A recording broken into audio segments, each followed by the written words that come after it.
Not only sands and gravels were once more on their travels, but gulping muddy gallons, great boulders off their balance, bumped heads together dully and started down the gully. Whole capes caked off in slices.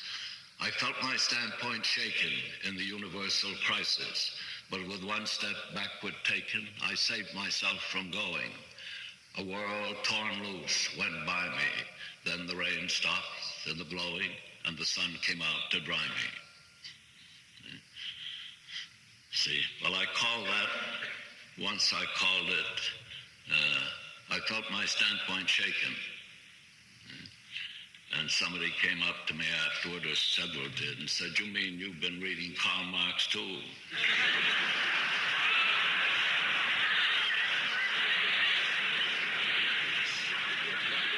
So I called it, next time I read it, I called it One Step Backward Taken. You see, these are lines right out of the poem. So I say the poem again so you can just look at it, see that. Not only sands and gravels were once more on their travels, but gulping muddy gallons, great boulders off their balance, bumped heads together dully and started down the gully. Whole capes caked off in slices. I felt my standpoint shaken in the universal crisis. With one step backward taken, I saved myself from going. A world torn loose went by me. Then the rain stopped and the blowing, and the sun came out to dry me. A lot of things in that, I might be playing with, you see. That's what I like to leave it that way. Then I changed it, as I said, to one step backward taken. What do you suppose they said to that? They said, you think we ought to back out on the bomb, don't you? And then I told that to the boys up at Dartmouth one time.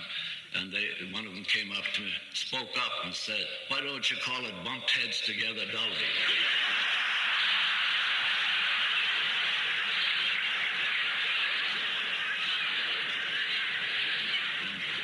And the fact that I can say that to you all, without any, it's all the different play of it, that's what it is. It's the free play of those. Now I'm going to read you a number of things, but I almost forgot the other day that I had two real California poems in my book. One very serious and one nonsensical. And I thought of the one that today I had, as I came up here, I saw the ocean, the open ocean for a few minutes, and just below the cliff house.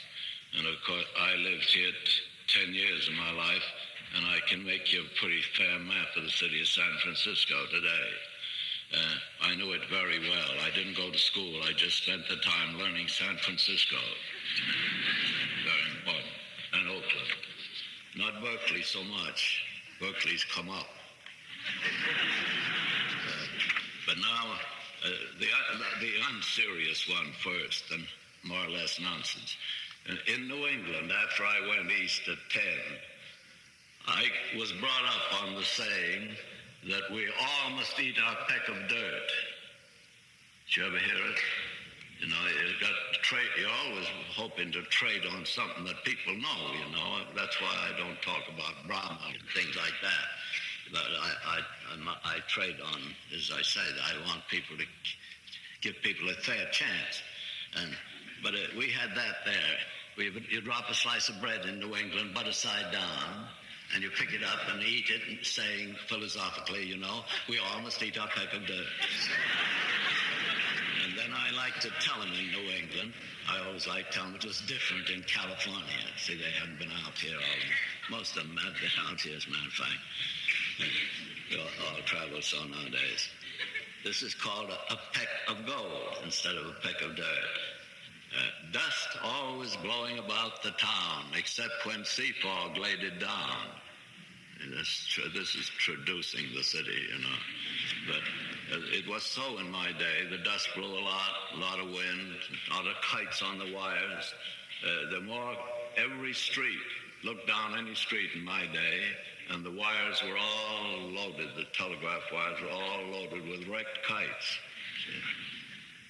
that's one of my memories. And then the blowing dust, the dunes that have all been sealed down, I guess concrete on them now.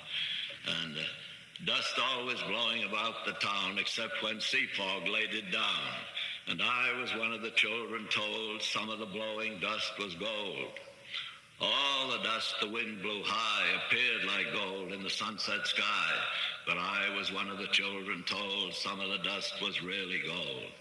Such was life in the Golden Gate. Gold dusted all we drank and ate. And I was one of the children told we all must eat our peck of gold.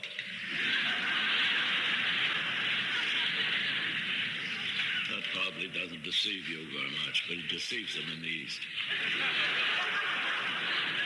Now, this is a serious one, and again, now I won't go into my own anymore, talk about these metaphors and things. That's all I live by. It's all I am here for. It's all with play. My friends, my farmers' friends, they all talk terribly figuratively. They're all, that's the fun of it. There's always that little saying one thing and meaning something else, a little beyond it, That's the intimating, as we call it, hinting without the G, hinting. And the art of reading poetry is the art of taking hints when hints are hinted and not taking them when they ain't hinted. And you got to be very careful. That's all, just very careful. And you have in family life, speaking as a psychiatrist, you got to be very careful not to keep taking hints when none are intended. It breaks up families. Poetry's just like that. This is called Once by the Pacific. It's a memory of the beach at the Cliff House when I was a little boy, and I thought I was out there alone. I probably wasn't. My family was somewhere up or down the beach, and the whole Pacific was out there, and it was a cloudy evening, stormy wind coming in, clouds coming in, and quite a way below the Cliff House. We'd probably been picnicking there. And I may read this to you twice. The shattered water made a misty din. Great waves looked over others coming in and thought of doing something to the shore that water never did to land before. The clouds were low and hairy in the skies, like locks blown forward in the gleam of eyes. You could not tell, and yet it looked as if the shore was lucky in being backed by cliff, the cliff in being backed by continent. It looked as if a night of dark intent was coming, and not only a night, an age. Someone had better be prepared for rage. There would be more than ocean water broken before God's last put out the light was spoken. See, don't, easy does it, remember. Don't try to, don't get any more out of it than you have to. And so much of life is like that, isn't it? Don't get any more out of it than you have to. Don't press it from me. Let it do it to you. I say, I never memorized any poetry in my life.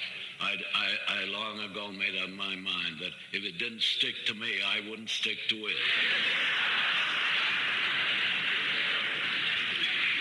So it stuck to me because I left it free that way, a happy thing not to worry about.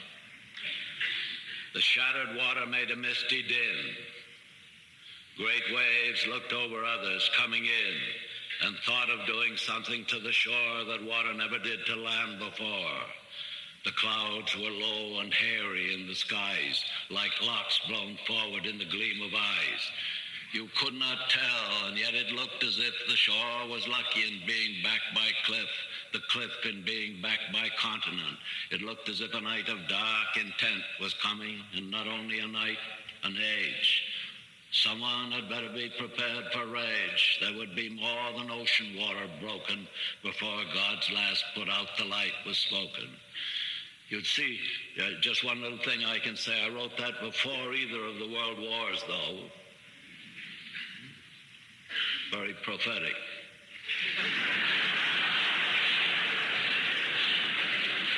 Now, That's where we live, you see. I heard a farmer say the other day, talking about absolutes. He didn't know the word absolutes, but he was thinking about absolutes.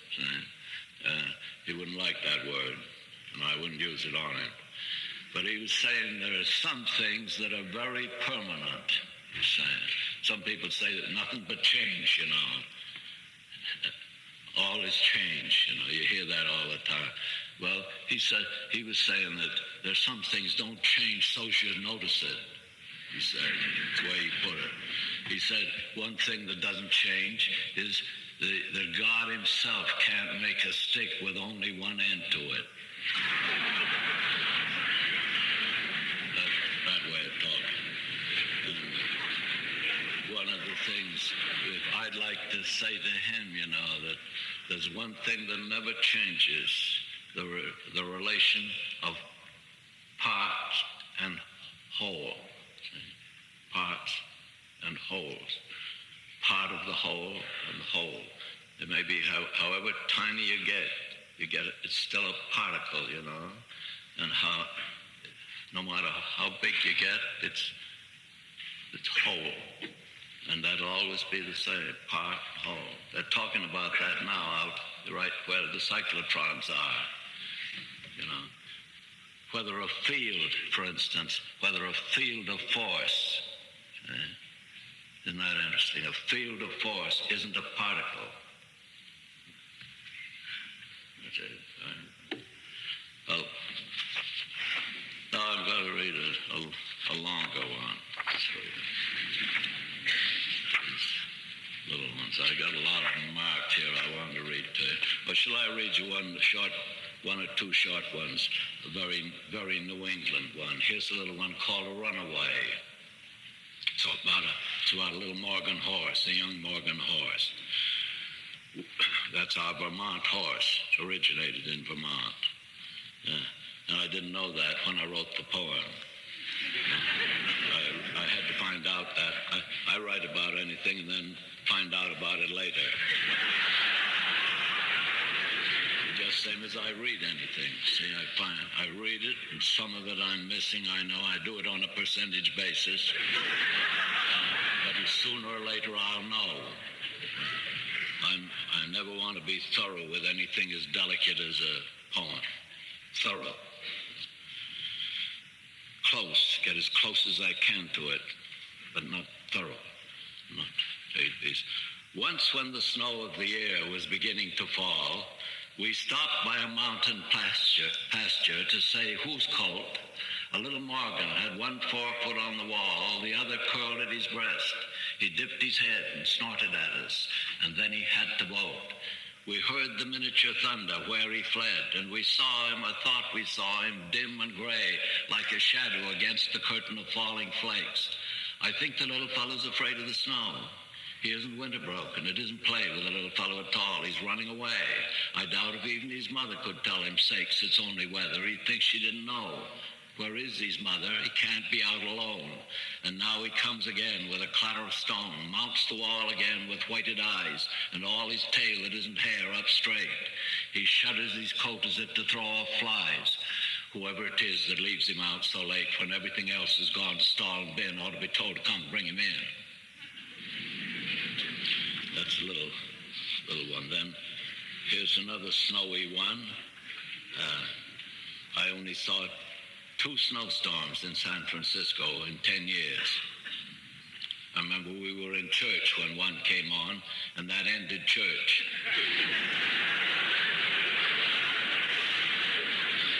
Everybody began to look out the door and out the windows, and everybody went, and then everybody went sort of wild.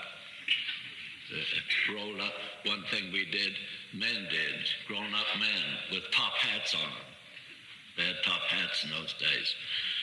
They rolled up great snowballs and left them on the cable car tracks.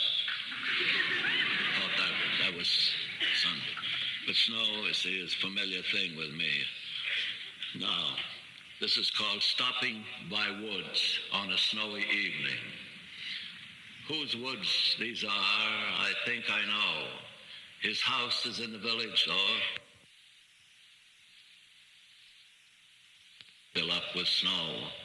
My little horse must think it queer to stop without a farmhouse near, between the woods and frozen lake, the darkest evening of the year. He gives his highness bells a shake to ask if there is some mistake. The only other sounds, the sweep of easy wind and downy flake. The woods are lovely, dark and deep, but I have promises to keep, and miles to go before I sleep, and miles to go before I sleep. And then another short one. You see all sorts of things in these, that you can do if you want them, but, I'd spoil them if I did them for you. You don't have to do anything. Take the surface and let it go at that. So many people have asked me, you see, to tell them what the promises were. See, it says, the woods are lovely, dark and deep, but I have promises to keep. What are the promises? If I'd wanted you to know, I'd have told you in the poem.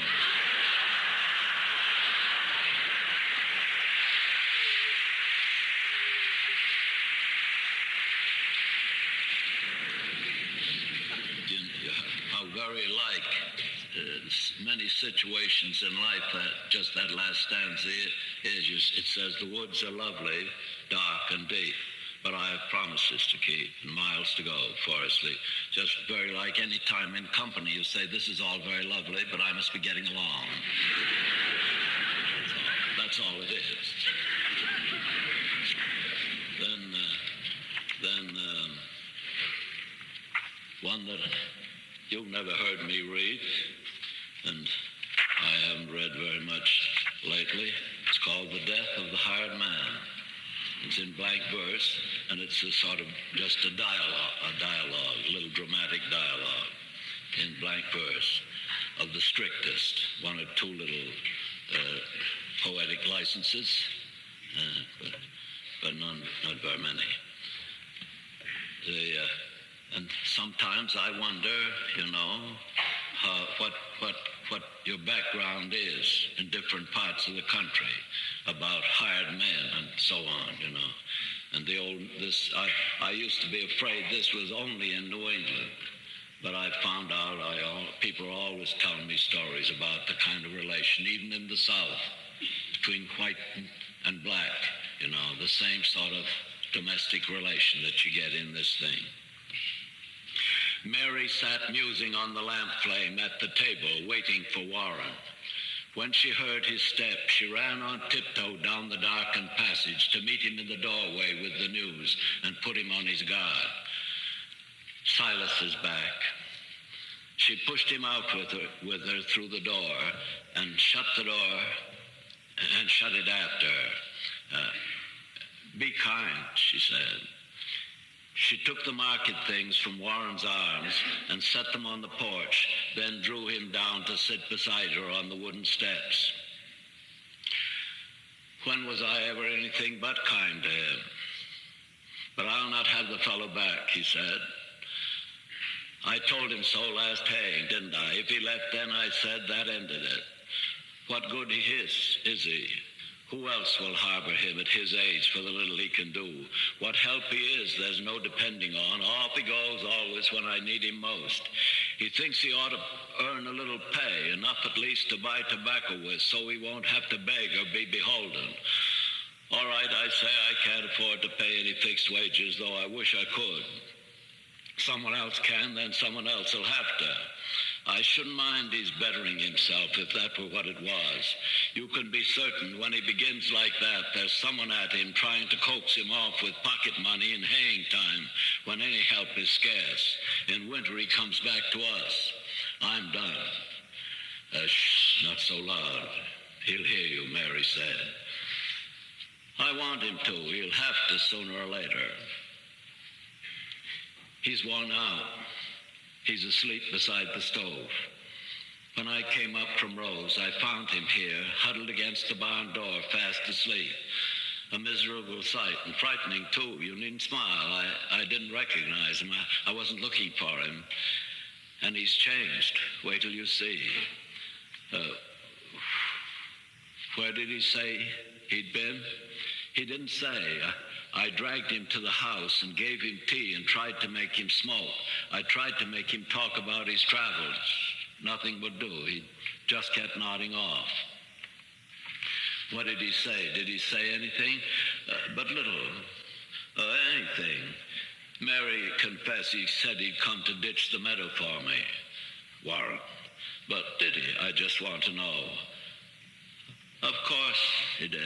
What would you have him say? Surely you wouldn't grudge the poor old man some humble way to save his self-respect. He added, if you really care to know, he meant to clear the upper pasture, too. That sounds like something you've heard before. Warren, I wish you could have heard the way he jumbled everything. I stopped to look 2 or 3 times. He made me feel so queer to see if he was talking in his sleep. He ran on Harold Wilson. You remember the boy you had in Haying 3 years since? He's finished school and teaching in his college. Silas declares you'll have to get him back. He says they too will make a team for work. Between them they will lay this farm as smooth. The way he mixed that in with other things. He thinks young Wilson, a likely lad, though daft on education. You know how they fought all through July under the blazing sun. Silas up on the cart to build the load, Harold along beside to pitch it on. Yes, I took care to keep well out of earshot. Well, those days troubled Silas like a dream. You wouldn't think they would. How some things linger.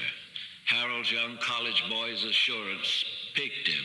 After so many years, he still keeps finding good arguments he sees he might have used. I sympathize. I know just how it feels to think of the right thing to say too late. Harold's associated in his mind with Latin.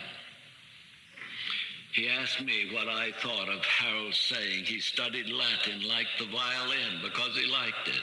That an argument. He said he couldn't make the boy believe he could find water with a hazel prong, which showed how much good school had ever done him. He wanted to go over that. But most of all, he thinks if he could have another chance to teach him how to load a load of hay. I know that's one of Silas' one accomplishment. He bundles every forkful in its place and tags and numbers it for future reference so he can find and easily dislodge it in the unloading. Silas does that well. He takes it out in bunches like big birds' nests. You never see him standing on the hay he's trying to lift, straining to lift himself. He thinks if he could teach him that, he'd be some good, perhaps, to someone in the world. He hates to see a boy the fool of books. Poor Silas, so concerned for other folk, and nothing to look backward to with pride, and nothing to look forward to with hope. So now, and never any different. Part of a moon was falling down the west, dragging the whole sky with it to the hills. Its light poured softly in her lap. She saw it and spread her apron to it. She put out her hand among the hop-like morning glory strings, taut with the dew from garden bed to eaves, as if she played unheard some tenderness that wrought on him beside her in the night. Warren, she said, he has come home to die. You needn't be afraid he'll leave you this time. Home, he mocked gently. Yes, what else but home? It all depends on what you mean by home. Of course, he's nothing to us, any more than was the hound that came a stranger to us out of the woods, worn out upon the trail. Home is the place where when you have to go there, they have to take you in. And she says, I should have called it something you somehow haven't to deserve. Warren leaned out and took a step or two, picked up a little stick and brought it back and broke it in his hand and tossed it by. Silas has better claim on us, you think, than on his brother. 13 little miles as the road winds would lead him to his door. Silas has walked that far, no doubt, today. Why didn't he go there? His brother's rich, a somebody, director in the bank. He never told us that. We know it, though. I think his brother ought to help, of course. I'll see to that if there is need. He ought to write to take him in and might be willing to. He may be better than appearances. But have some pity on Silas. Do you think if he had any pride in claiming kin or anything he looked for from his brother, he'd keep so still about him all this time? I wonder what's between them. I can tell you, Silas is what he is. We wouldn't mind him, but just the kind that kinsfolk can't abide. He never did a thing so very bad. He don't know why he isn't quite as good as anybody. Worthless though he were, he wouldn't be ashamed to please his brother. And I can't think Si ever hurt anyone. No, but he hurt my heart, the way he lay and rolled his old head on that sharp-edged chair back. He wouldn't let me put him on the lounge. You must go in and see what you can do. I made the bed up for him there tonight. You'll be surprised at him, how much he's broken. His working days are done, I'm sure of it. I'd not be in a hurry to say that. I haven't been. Go look. See for yourself. But Warren, please remember how it is. He's come to help you ditch the meadow. He has a plan. He may not laugh. You mustn't laugh at him. He may not speak of it, and then he may. I'll sit and see if that small sailing cloud will hit or miss the moon. It hit the moon, then there were three there making a dim row, the moon, the little silver cloud, and she. Warren returned. Too soon, it seemed to her. Slipped to her side, caught up her hand, and waited. Warren, she questioned. Dead was all he answered. That kind of thing. Then another short one or two little ones, like I wonder if you wouldn't like this one of my more recent ones. Oh dear, I guess I know it. It's called The Silken Tent.